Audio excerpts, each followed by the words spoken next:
Caríssimos irmãos e irmãs,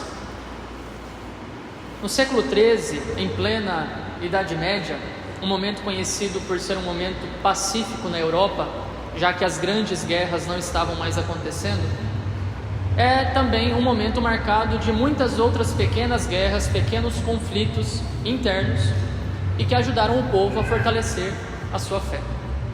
E no século XIII, particularmente, uma guerra de ideias estava acontecendo no sul da França.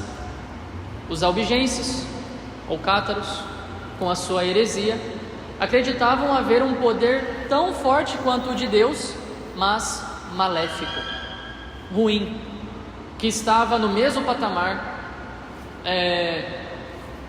que o patamar de Deus, no mesmo patamar de Deus, e lutava em pé de igualdade contra Deus. E em sua cabeça, em sua mentalidade, tudo o que o mal gerava estava restrito ao mundo material, enquanto que aquilo que era de Deus era espiritual. E eles começaram a lutar arduamente contra todo tipo de contato com a matéria, colocando em risco inclusive os casamentos, porque eles começaram a dizer isto dentro das igrejas, para o povo que era católico, começou a dizer para essas pessoas que não poderiam mais os casais ter o ato conjugal, que trazer crianças ao mundo era uma perversão, porque afinal de contas este mundo é mau e nós temos que nos libertar todos do mundo da matéria. E aí todo mundo tinha que se esforçar o máximo possível para não ter filho e a humanidade se extinguir, e então todo mundo ser livre, o espírito de todo mundo ser livre. Muitos homens fiéis começaram a combater nesta guerra espiritual contra esse tipo de ideia, e um deles se chama Domingos, São Domingos de Gusmão, fundador da Ordem dos Dominicanos.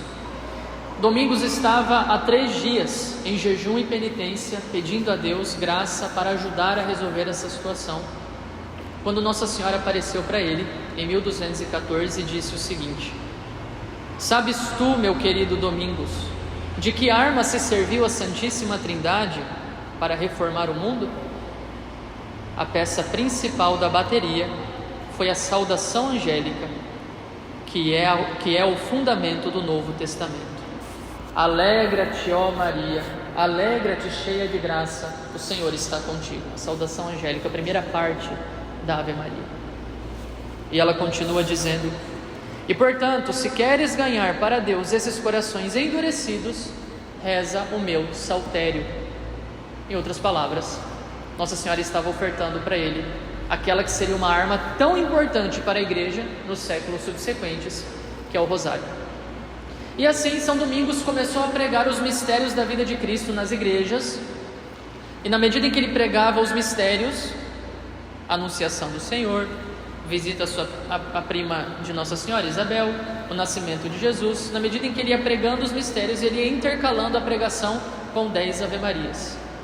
E assim, misteriosamente, a graça de Deus foi agindo e a heresia dos albigenses foi combatida.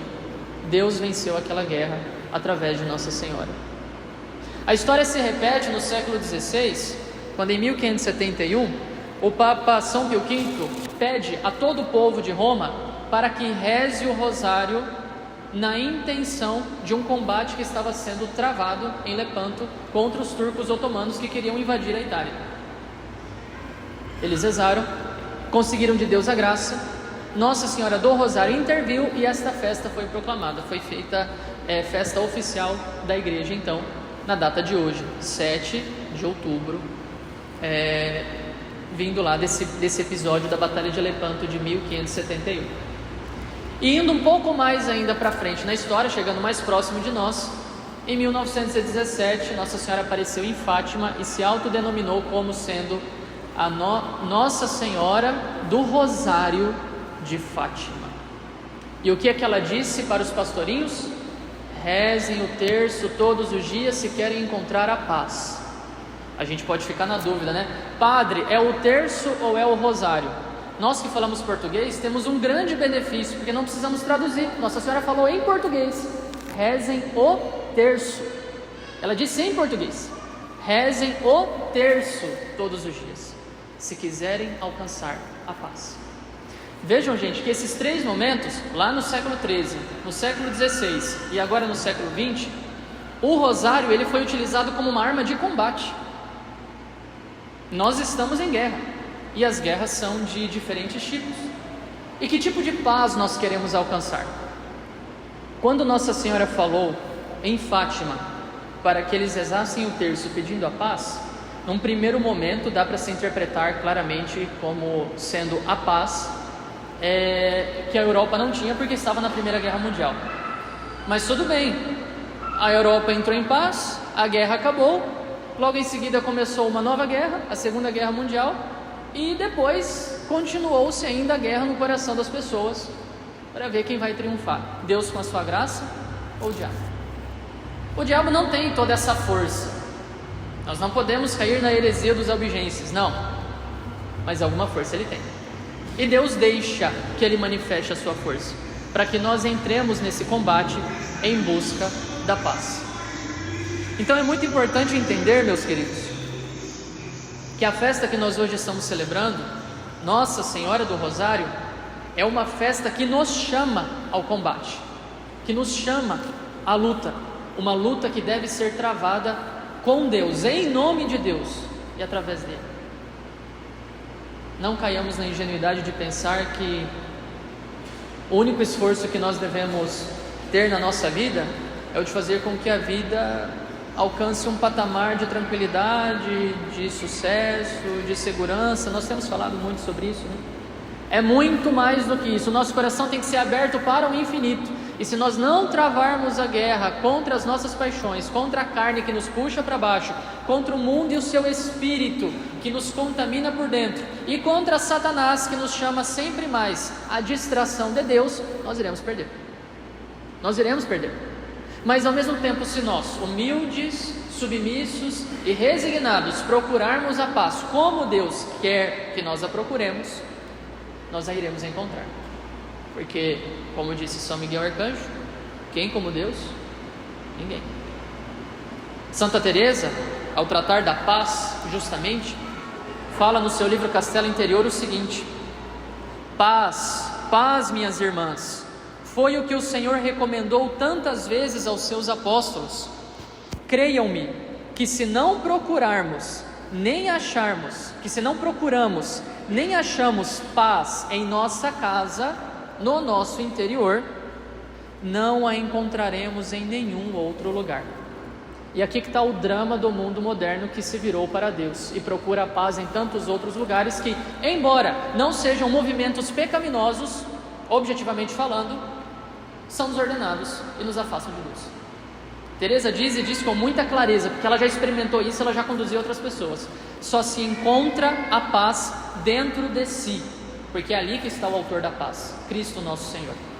E depois ela diz, enfaticamente: pelo sangue que o Senhor derramou por nós, peço às que ainda não começaram a entrar em si mesmas, acabem já com essa guerra.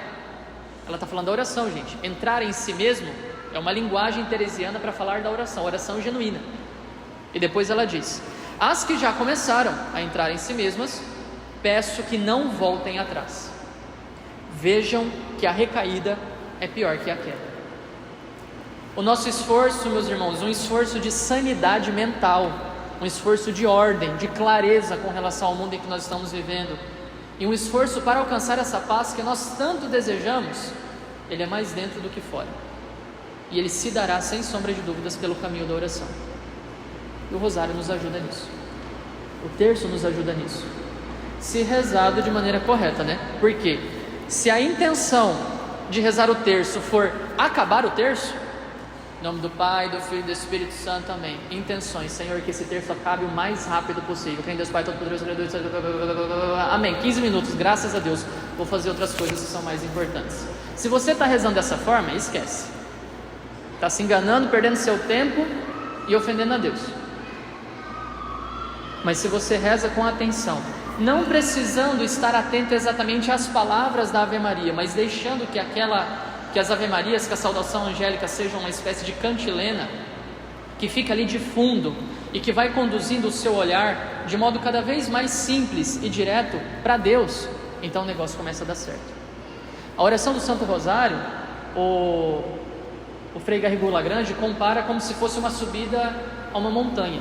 Quem já subiu o Morro de Santo Antônio sabe muito bem que não dá para sair da base para o topo numa linha reta. Você tem que ir circulando. Em alguns momentos parece que você nem está subindo, como que circulando a montanha. Em outros momentos o terreno é mais íngreme, exige mais. Mas assim a gente vai subindo. E ele compara o Santo Rosário com essa subida. Você vai circulando a montanha. É mais lento? Sim, mas é eficaz. Nos torna pequenos, nos torna humildes, faz com que nós tenhamos mais confiança em nosso Senhor do que nos nossos próprios méritos de oração, e assim a gente vai crescendo. Não deixemos esta arma, que nos levará cada vez mais profundamente a um olhar contemplativo de Deus, e esse olhar nos ajudará a romper com toda a artificialidade do mundo em que nós vivemos. E nós precisamos disso, dessa sanidade espiritual que a graça pode nos dar. Então eu repito com Teresa: quem ainda não começou a entrar em si mesmo, é para já. E quem já começou, não volte atrás. Se aprofunde, porque dentro de você há um caminho que vai te levar para o infinito. Isso não é força de expressão. Há um caminho que vai te levar para o infinito. Só que se a gente fica distraído, cuidando das ninharias do lado de fora, ninguém encontra esse caminho. Por mais que esteja desejoso de se encontrar a Deus, não utilize o meio adequado para encontrá-lo. Que Nossa Senhora do Rosário nos ajude a travar a nossa guerra cotidiana. Louvado seja o nosso Senhor Jesus Cristo.